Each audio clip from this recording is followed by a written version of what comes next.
Yesterday's jump in oil prices triggered the US dollar depreciation. However, the US dollar turned out to be more resilient than markets had expected.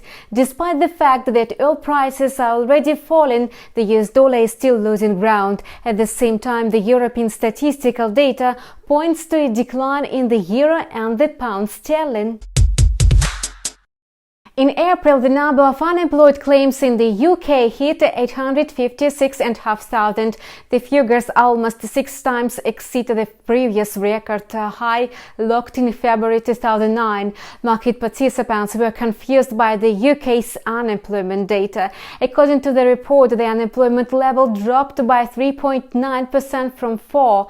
The fact is that the figures reflect the situation in March, whereas the claimant count data was provided for April. Thus, the unemployment report cannot show the real labor market conditions. Besides, the lockdown measures in the UK were imposed only in the end of March. In any case, the number of unemployment claims is a signal that the UK's authorities should be ready for the skyrocketing unemployment.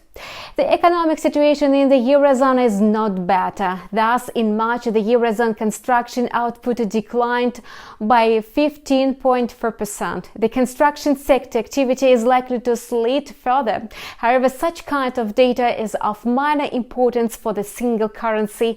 At the same time, the US dollar usually strongly reacts to the construction market figures. Today, the US will report on its construction output. The indicator is expected to decrease by 30.1%. It can become one of the most significant falls. Besides, the construction output may continue dropping. The number of building permits could decrease by 28.9%. Thus, the US construction sector is still in recession. It's difficult to predict when it will hit the bottom and start rising again.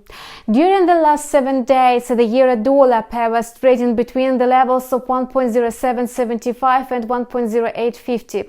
However, it managed to break the upper limit and jumped to 1.0950. Nevertheless, the market sentiment can hardly be changed. Thus, the main trend may be resumed soon.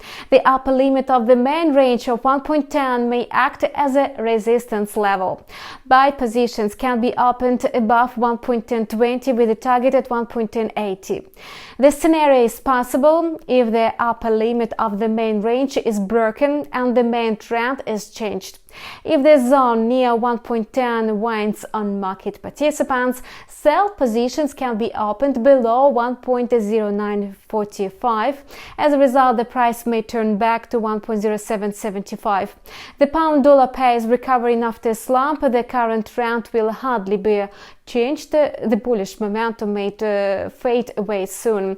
The levels of 1.2250 and 1.2350 may act as resistance that could make the quote return to the support level.